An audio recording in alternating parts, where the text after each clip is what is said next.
और नाम लेने के अधिकार हर प्राणी के हैं। मानस में कहा गया है क्या?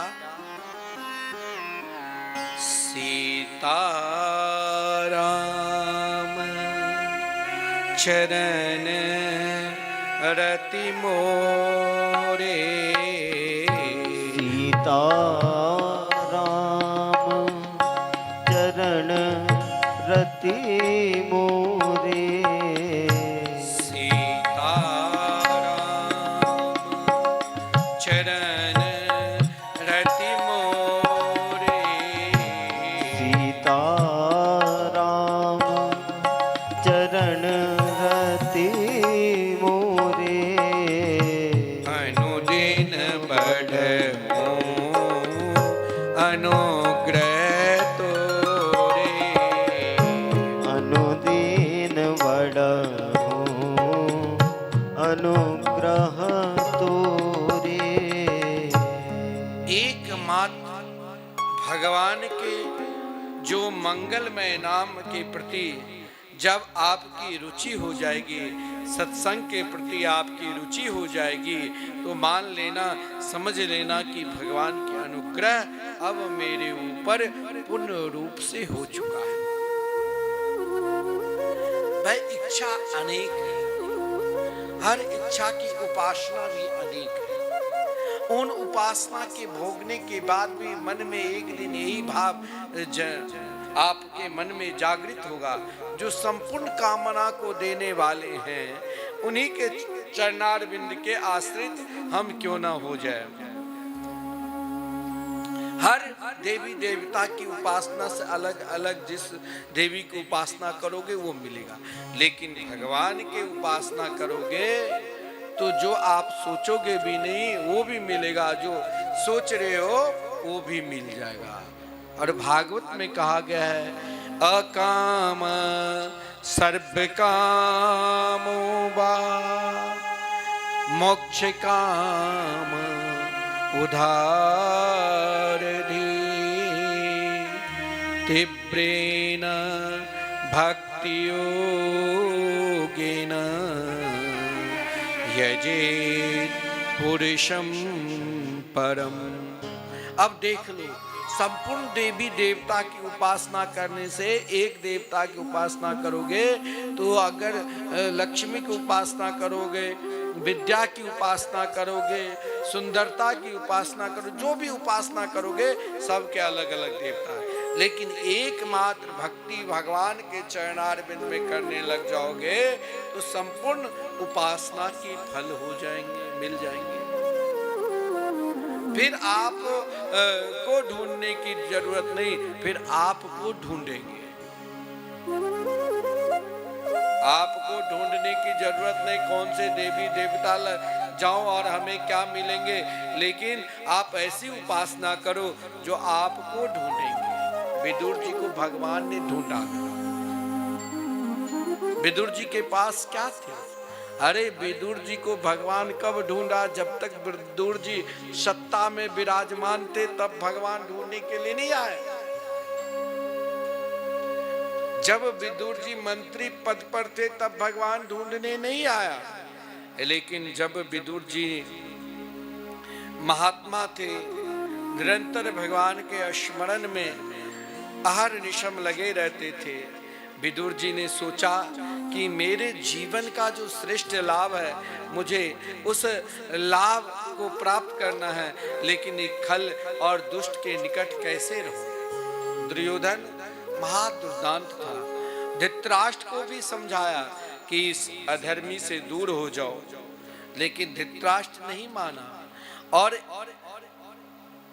विदुर जी उस समय दुर्योधन अपमान किए जहां धृतराष्ट्र स्वयं अंदर से भी अंधा और बाहर से अंधा देख रहे थे सब कुछ, कि मेरे पुत्र दुर्योधन विदुर जी जैसे श्रेष्ठ महात्मा के अपमान कर रहे हैं। लेकिन एक बात आपसे बता दूं, कोई भजन कर रहे हैं ना तो वहां उपवास, ये मजाक मत करना। भगवान से जो मजाक करते हैं ना, आपके घर में मान लो एक तस्वीर भी है ना, उस तस्वीर को, भगवान का अगर रूप आपको दिखाई देते हैं ना, तो आप उसे छोटा मत समझ लेना।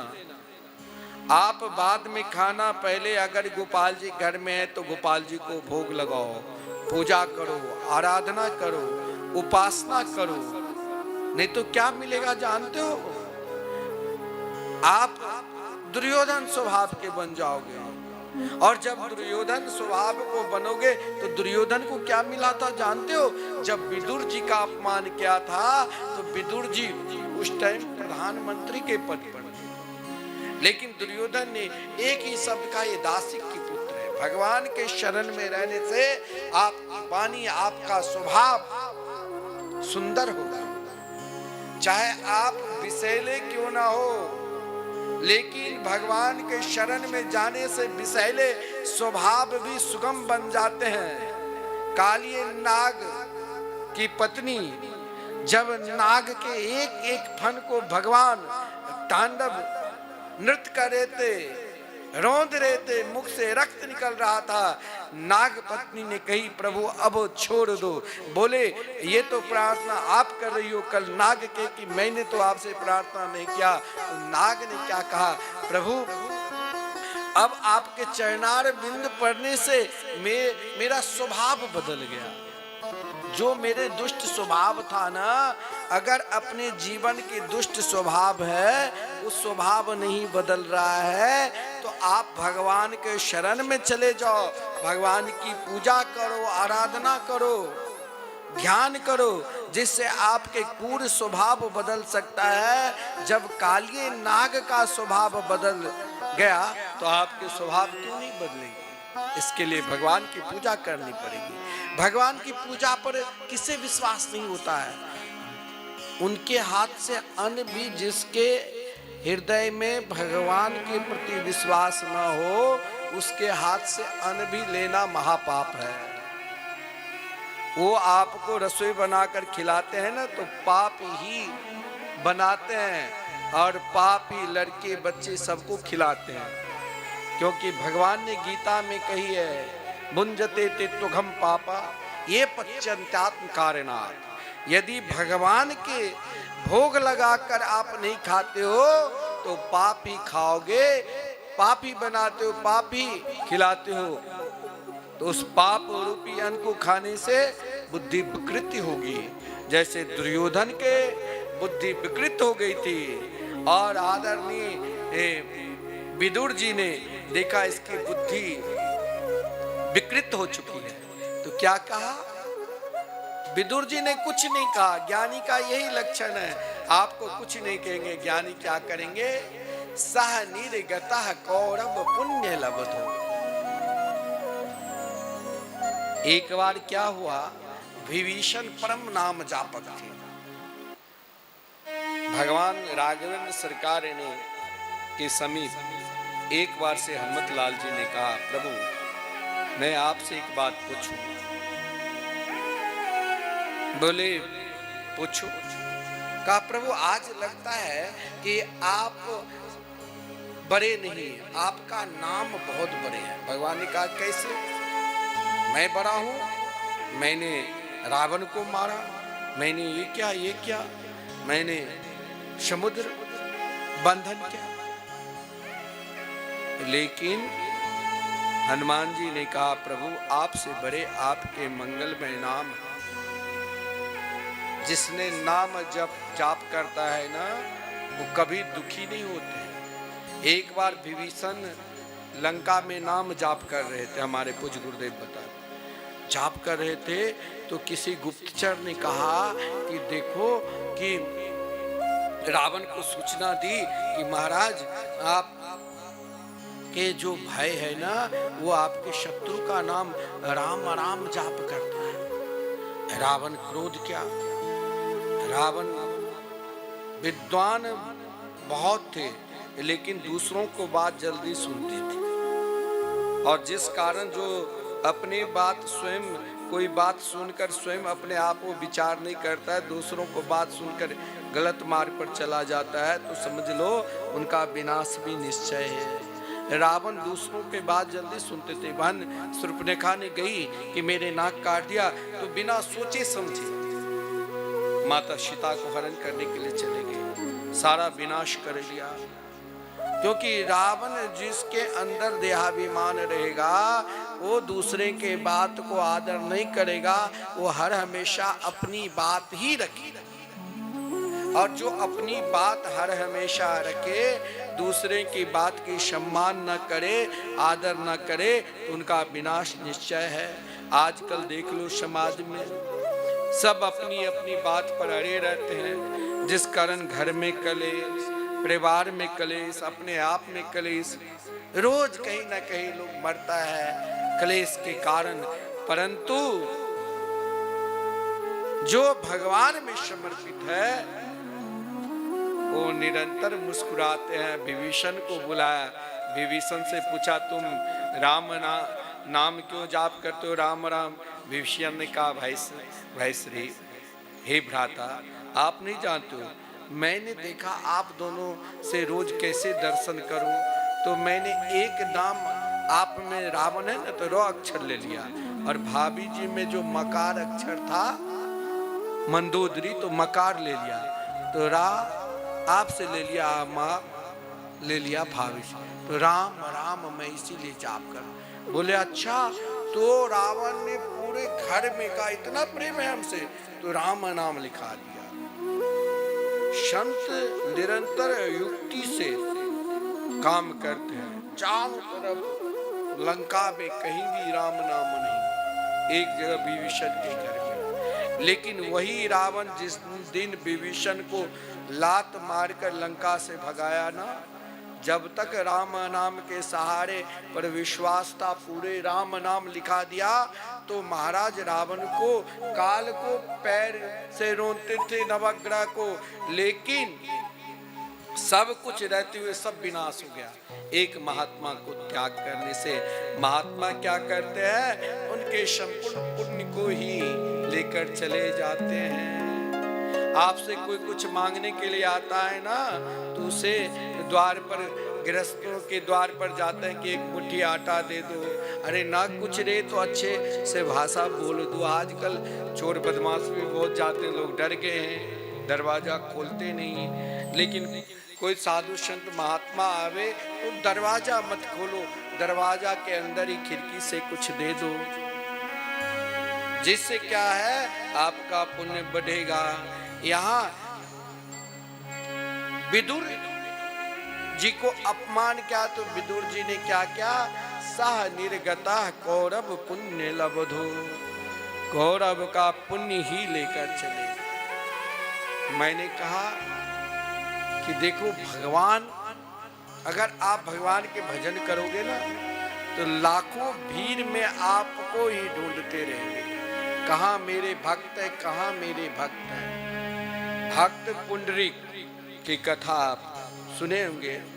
भक्त पुंडरीक, आज मंदिर में लाखों की भीड़ थी, भगवान के जन्म उत्सव चल रहा था भगवान विट्ठल के, और भक्त पुंडरीक अपनी माता की चरण सेवा कर रहे थे। भगवान ने उन लाखों भीड़ को छोड़कर भक्त के द्वार पर खड़े हैं, प्रतीक्षा कर रहे हैं, और महाराज थक गए थे, कमर पर हाथ लेकर सहारा ले रहे हैं, और पुंडरीक से कहा रे भक्त जरा द्वार तो खोलो, मैं तेरे द्वार पर खड़ा हूं। तो पुंडरीक ने अपने एक कहा अभी मैं अपनी माता की सेवा कर रहा हूं, एक ईंट के सहारे आगे कर दिया, इसके सहारे ले ले। ये है भक्त की महिमा। लाखों के बीच में भगवान अपने भक्त को ढूंढते रहते हैं। जब शांति दूत बनकर धृतराष्ट्र के पास आए तो हस्तिनापुर, तो भगवान के स्वागत का कौन वर्णन कर पावे, ऐसे स्वागत क्या, लेकिन उन स्वागत में लाखों की भीड़ थी। उन लाखों के भीड़ में भगवान ने ढूंढा अपने परम प्रिय भक्त विदुर को। धृतराष्ट्र ने बहुत व्यवस्था कर रखी थी, कोई व्यवस्था में कमी नहीं। भगवान ने दुर्योधन को भी समझाया, लेकिन दुर्योधन समझने वाले ने भगवान के विराट रूप को भी देखकर दुर्योधन के मन में कोई असर नहीं हुआ। लेकिन जब द्रोणाचार्य भीष्म पितामह ने कहा, प्रभु अब भोजन के समय हो चुके हैं, मेरे घर चलिए। भगवान कहाँ गए? भगवान ने कहा, सब तो यहाँ कौरवों की ही अन्न, दुर्योधन की अन्न खाते हैं। मैं तो उन महात्मा के पास जाऊंगा जो मेरे द्वारा प्राप्त भोग को ही ग्रहण करते हैं। क्योंकि विदुर जी और विदुरानी नित्य उस गंगा किनारे कदली के वन में प्रभु की उपासना करते थे, नित्य प्रतीक्षा करते थे, कब मेरे गोविंद आएंगे, कब मेरे गोविंद आएंगे। और वही प्रतीक्षा के बदौलत जब भगवान आए तो उनका भाव, भगवान का भोग आप लगाते हैं ना, अगर मिश्री के एक दाना भी देते हैं तो उनको भी आप छोटा मत समझना।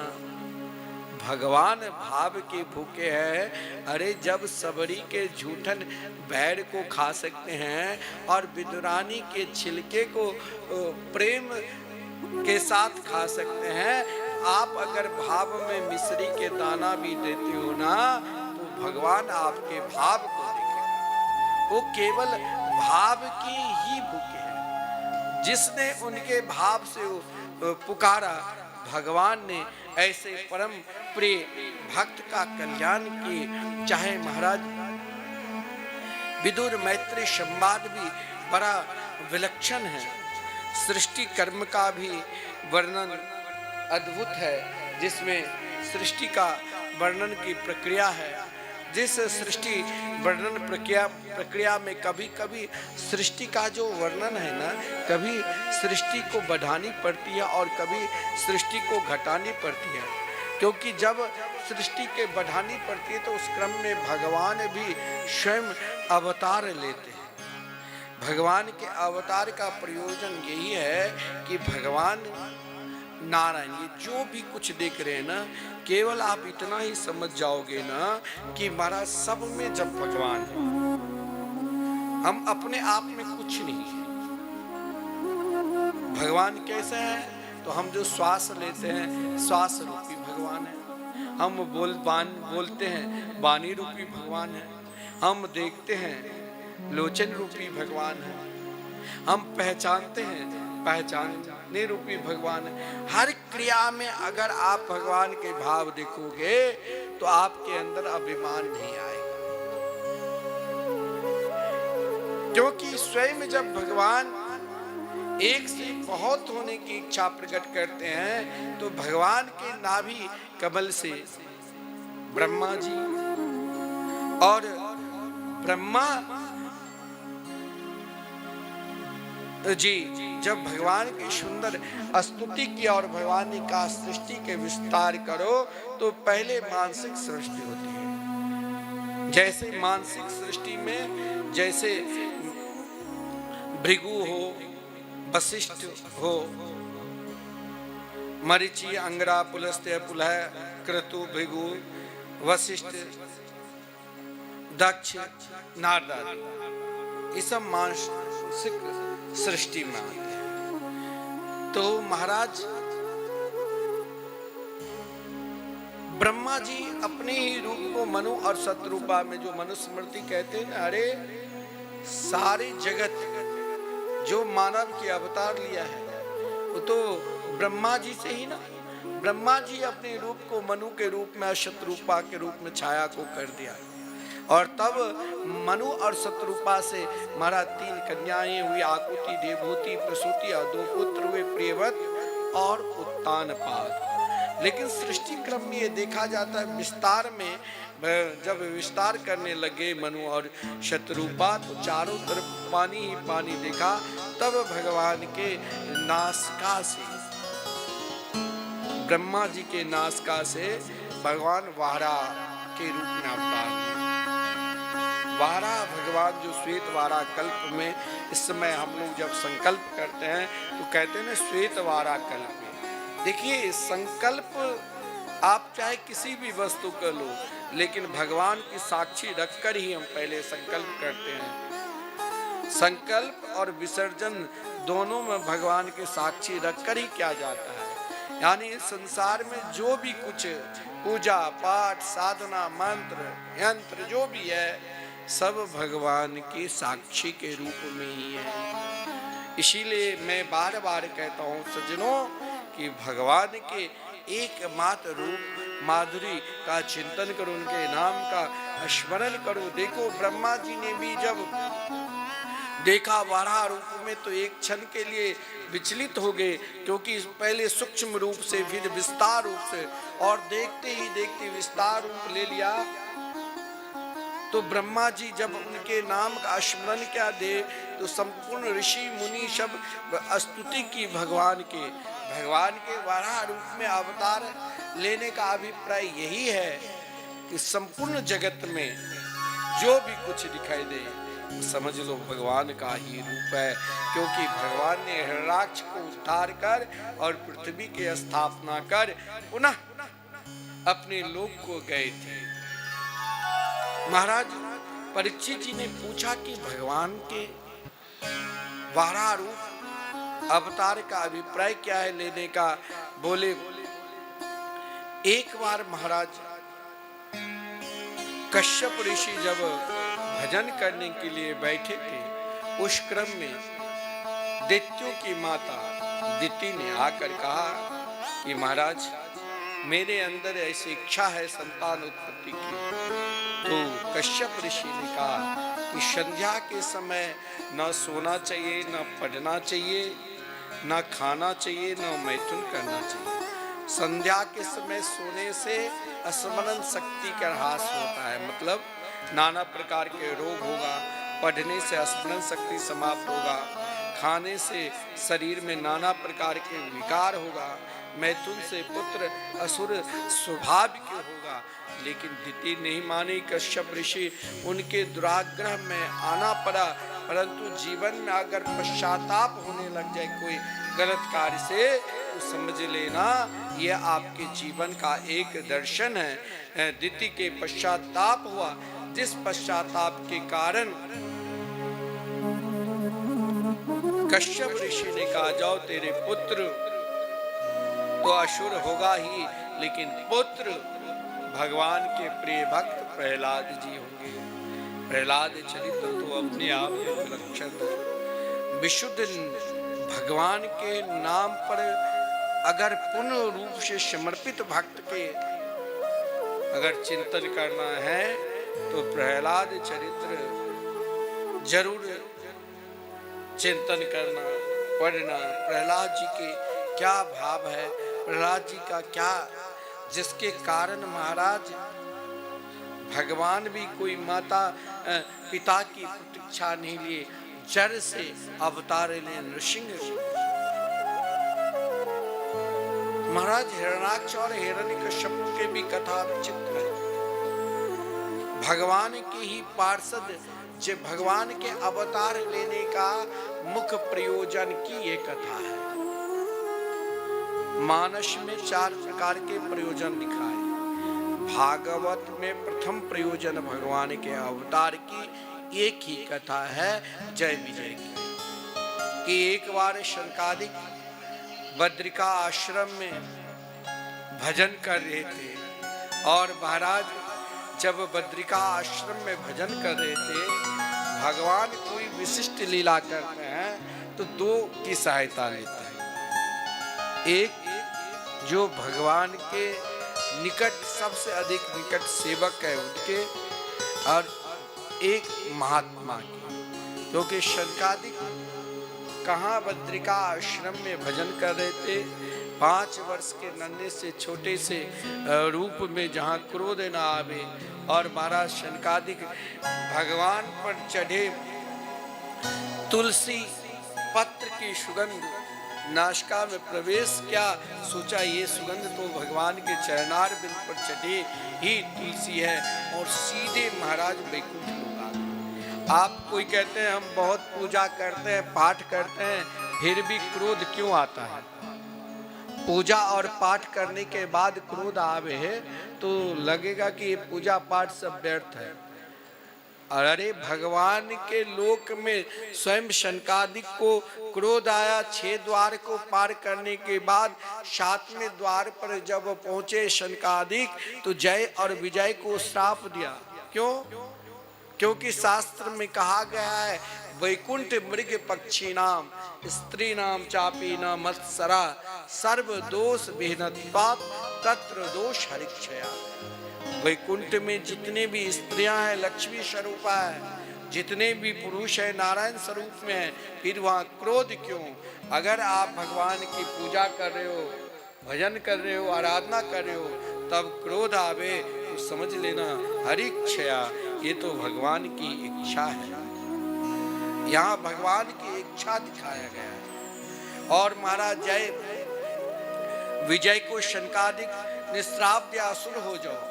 भगवान तुरंत अपने कक्ष से आकर कहा, आप जैसे महात्मा को अपमान चाहे मेरी पत्नी, मेरे पौत्र कोई करे, मैं उसे छोड़ने वाला नहीं हूं। अब तो इसे राक्षस बनना ही पड़ेगा। और आपको अपमान किया तो 3 जन तक राक्षस बनना पड़ेगा। लेकिन भगवान के नेत्र सजल हो गए, सनकादिक चले गए। और इधर भगवान ने जय विजय को उदास देखा। कहा, अरे आप जब एक बार आप भगवान के हो जाओगे ना, तो आपसे गलती भी होगी तो भगवान उस गलती को नहीं देखेगा। जय विजय से कहा, तुम 3 बार महात्मा को अपमान किए तो तुमको तो असुर बनना ही पड़ेगा, लेकिन तुमने मेरा भजन किए तो तुमको फल भी देने वाला मैं ही हूं। तुम यदि 3 बार जाओगे तो मैं तेरे लिए 4 बार आऊंगा। भक्त से यदि पाप हो जाए तो भक्त की रक्षा के लिए भगवान किसी न किसी युक्ति से आएंगे ही। भक्त को भगवान छोड़ते नहीं। जब भगवान गोचारण करने के लिए जा रहे थे ना, तो उस समय एक विशाल अजगर पड़ा हुआ था, मुख खोलकर। तो भगवान के बछड़े, गौए, ग्वाल वाल सब प्रवेश किया। अजगर यानी अघास होता पाप के शरीर। तो अघासुर के मुख में जाकर उन गौए, बछड़े सबको, सैनिक सबको रक्षा किए थे भगवान। और भगवान ने कहा अपने भक्त से कि तुमसे पाप भी हो जाएगा तो भी मैं तुम्हारी रक्षा करूंगा। आगे कहते हैं पाप को यहाँ भगवान ने स्वयं जय विजय से कहा, तुम मेरे प्रिय हो और तुमको यदि असुर बनना पड़ेगा तो मैं तेरे उद्धार के लिए 4 बार आऊंगा। वही हिरण्याक्ष का उद्धार भगवान ने 12 अवतार लेकर किया। और हिरण्यकश्यप को उद्धार ने भगवान ने स्वयं नरसिंह के रूप में आए। फिर रावण कुंभकर्ण बने तो भगवान श्री राम के रूप में। फिर वही जय विजय शिशुपाल और दंत्र भक्त बने तो भगवान श्री कृष्ण के रूप में। आप भगवान के मार्ग पर चलो, भगवान के मार्ग पर आप चलते रहोगे और उस मार्ग में कहीं आपका मन संसार के विषय में लग जाएगा और तब भी आप भगवान के भजन, संसार के विषय वासना में लगने के बाद भी आप उसमें रत मत हो जाना। तब भी उस स्थिति में भी आप भगवान के भजन करोगे तो आपका कल्याण होगा ही। इसीलिए निरंतर भगवान के भजन करते रहो, चाहे स्वभाव जैसे है, जिस प्रकार स्वभाव है उन स्वभाव में भी सजनों भगवान के भजन मत छोड़ो।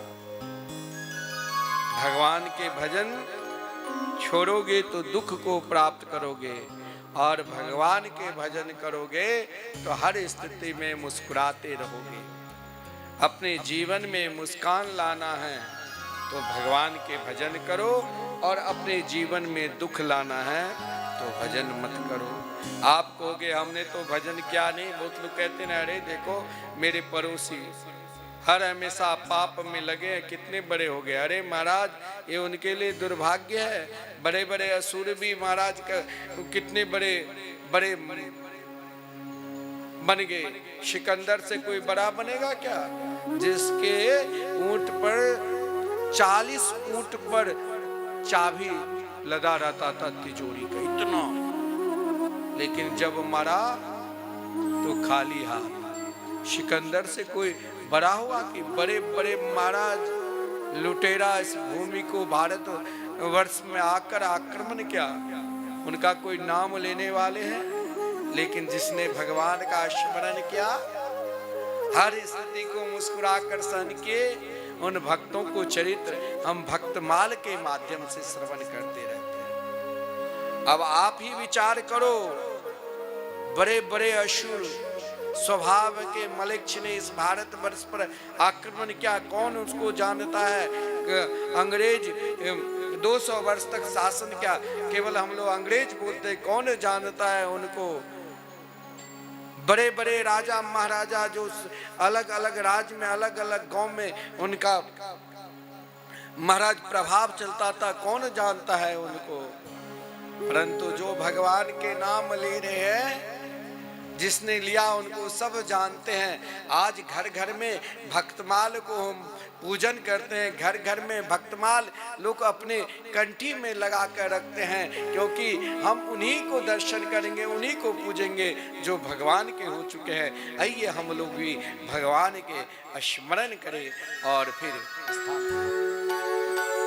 हाँ मुझे ऐसी लगन तू लगा दे, मुझे ऐसी लगन तू लगा दे, मैं तेरे बिना पल ना रहूं।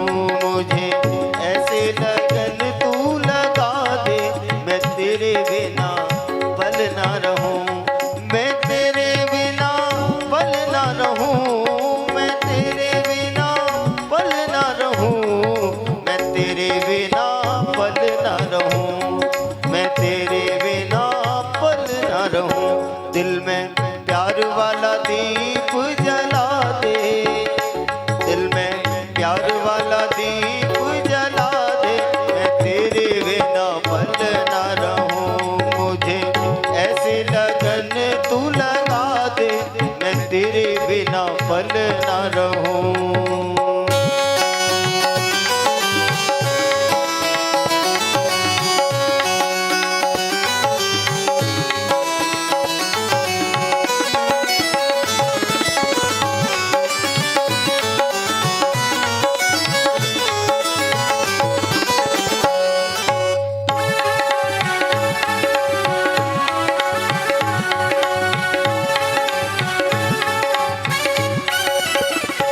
जैसे जल बिन मछली पल ना जिए, जैसे जल बिन मछली पल ना जिए, वैसे तड़पूं मैं घड़ी घड़ी तेरे लिए, वैसे तड़पूं मैं घड़ी घड़ी